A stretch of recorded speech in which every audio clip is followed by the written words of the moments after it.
Good morning, friends. New chapter lacing, battening, and column base. You know that in introduction, you know that if a built-up member, what do you mean by built-up member? The member which is made up of two or more components, it's called built-up member. Now, for column, a column made of two or more components, it's called built-up column. Okay. Generally, column made of angle section, angle यानी L section, channel C section or I section. That means more than two member like C section or I section and properly connected along their length. So for that built up section or built up column, lacing and battening are used. Okay. Now typical joining done by two ways for built up column.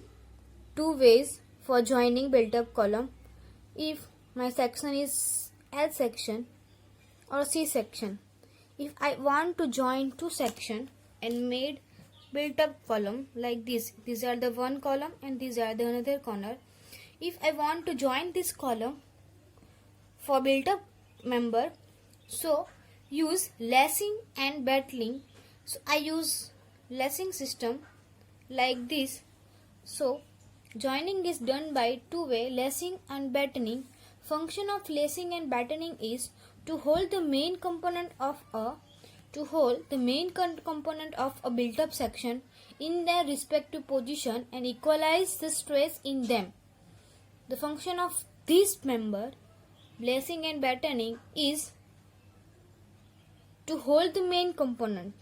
Okay, and another is equalize the stress. Okay, to hold the main component in respective position, and second is to equalize the stress in them. I saw one figure of built-up member like this. This figure is given in IS 800 page number 49. These are the column, either angle section or C section. These are the two column, steel column. If I want to make this column or this section built-up member, so for that we'll use battening or lacing for joining these two members. So I use here lace system like this. These are the lace system for joining these two column and equalize the stress and main component, hold the main component in their position. Okay, so for that these components are known as lacing. Same way battening is also work like this. These are the battening. For that, these are the two column. For that center, I put one section over there and joining by bolting on welding. It's called battening. And if I use inclined member like this is called lacing. Okay. For that, this member does not carry any load. That means this member, connection member, lacing or battening, does not carry any load. That means they does not load carrying member, but they carry a shear force, because you know that they equalize the shear stress in equal. Okay, so this member are equalize the stress distribution in column. So for that this member are carrying shear force, but they do not carry any load. Okay, one question asked in your exam like this: if write down or draw the sketch of lace or battening system for column, so you have to draw this figure from steel table for lacing system, and for battening system you have to draw figure like this.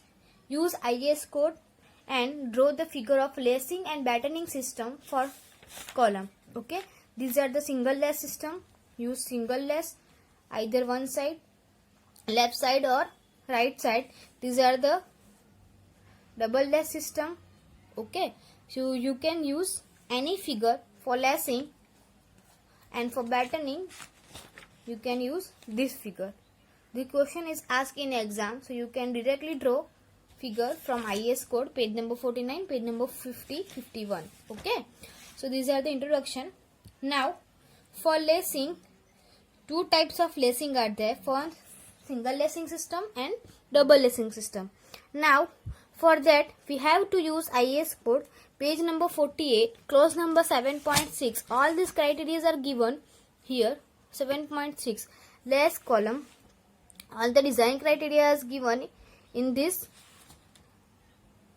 section 7.6.1, 7.6.1.2. okay, so directly we go through design criteria. Design requirement for lacing system. Angle of inclination.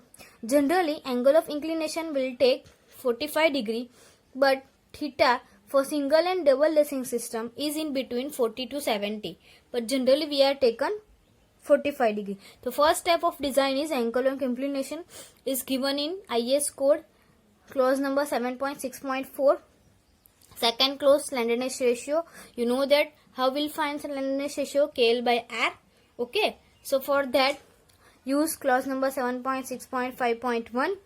for that here if KL by R does not greater than 0.7 into most unfavorable slenderness ratio of member as a whole. The slenderness ratio of a lacing system shall not be exceed 145.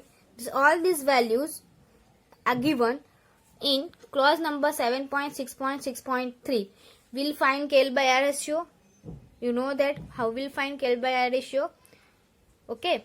From that we'll have to check whether our KL by R ratio is greater than 145 or not. Here our slenderness ratio for lacing system shall not exceed 145. So for that we'll have to check this value whether our value is less than 45 or not. Effective length of lacing, third step, it's given in clause number 7.6.6.3. For bolted connection and single lacing system L is equal to L. Double lacing system L is equal to 0.7 L, where L is equal to distance between inner end. For welding connection, L is equal to 0.7 into L. Okay. For bolted, single and double, both the values are given, and for welded only one value is given. L is equal to 0.7 L. Okay. Now next step is width of lacing bar B.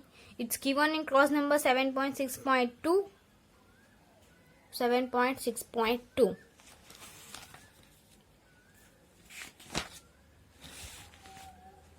Width of lacing, thickness of lacing. All these points are given in clause 7.6. okay.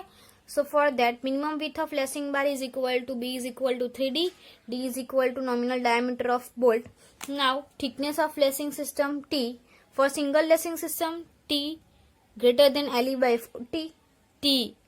For double lacing, T greater than LE by 60. Okay. Now next is transverse shear VT. We'll have to find transverse shear VT. For clause number 7.6.6.1. its sentence is given in this. VT is equal to 2.5% of the actual force in the column. This value is given 7.6.6.1.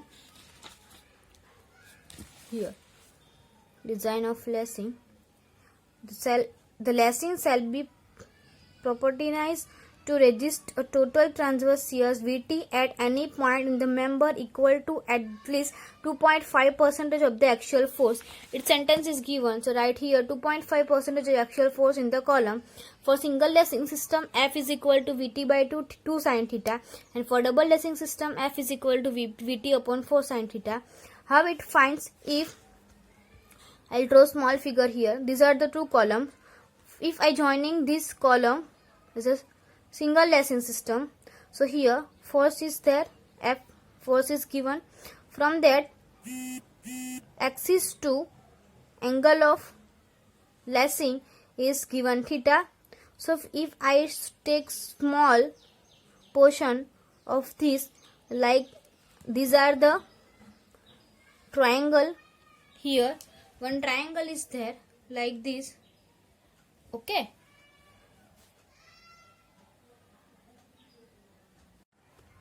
Here one triangle is formed like this from upper parts. So this transverse load or horizontal load is VT by 2, because these systems are divided from here. So VT half here and second VT half here. So total VT for one single system.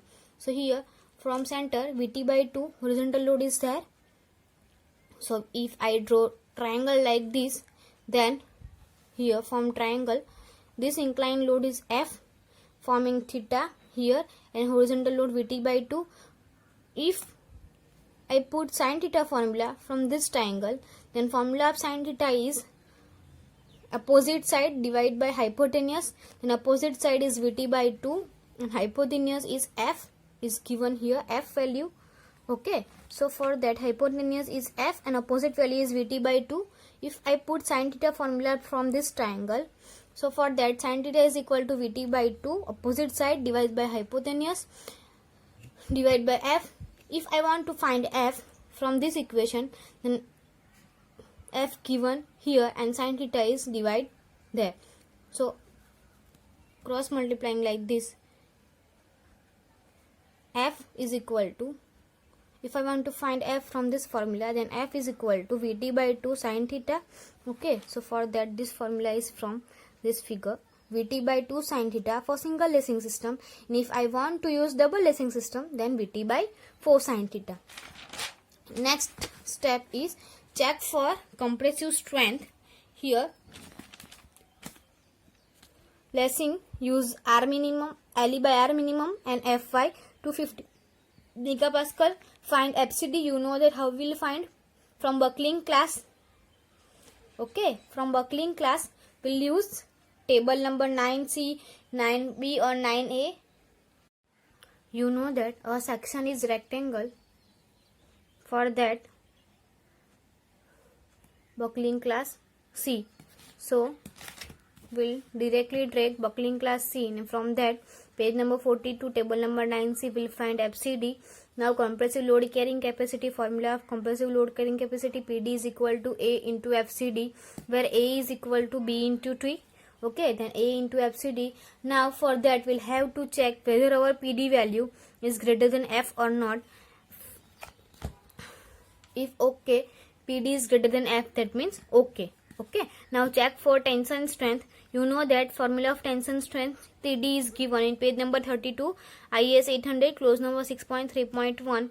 TD is equal to 0.9 B minus DT FU divided by gamma M1, or TD is equal to Fy Ag upon gamma M0. TD is taken from less of these two value. If TD is greater than F, then okay. Here check is there, so for that we'll have to check both the value with F. If PD is greater than F, that means okay, and if TD is greater than F, that means okay. Next step is AND connection. Here these are the two figures, different AND connection. Here one lacing system is there, so for that two lacing system are connected separately. You can see easily here one bolt is for this system and one bolt connection is for this system. So for these two systems are connected separately. From this figure, two systems are connected at one point like this, one end. Okay, so from that first resultant force is value F. Number of bolt required is equal to F divided by volt value. You know that P divided by volt value. Here resultant force value is same as given load. For this system resultant force value is 2F cos theta for this system, and bolt value is equal to 2F cos theta divided by bolt value. Number of bolt is equal to. You know that for single shear 16.5 bolt value is equal to 29, and for double shear strength of 25 bolt is 45.3. In bolt connection you will find 16.5 single shear bolt value and 20 mm diameter bolt. For double shear value 29, for single shear 16.5 bolt value and 25 bolt value. In single shear value is 45.3. If we will find bolt value, then you can use value formula is 2.5 kb dtf. You know that this formula is using in bolting connection. Now next step is last step, overlap. In case of weld connection, the amount of overlap, if I want to measure how much overlap is there, so for that we'll have to use Age lacing bar shall not exceed then 4 times the thickness of lacing bar. If I want to measure the overlap, then overlap does not exceed 4 times the thickness of lacing bar. The thickness of lacing bar are given. These are the thickness of lacing bar are given. Then overlap is does not exceed the 4 times thickness of lacing bar. And second is the thickness of element of main member, whichever is less. Main member element, column is a main member, then thickness of column is measured. If both from that less of these two value, first value is thickness of lacing member into 4 times, and second condition is the thickness of element of main member. From these two condition, which value is less, will take overlapping measurement for this value, less of these two value. Okay, here design requirement step are completed.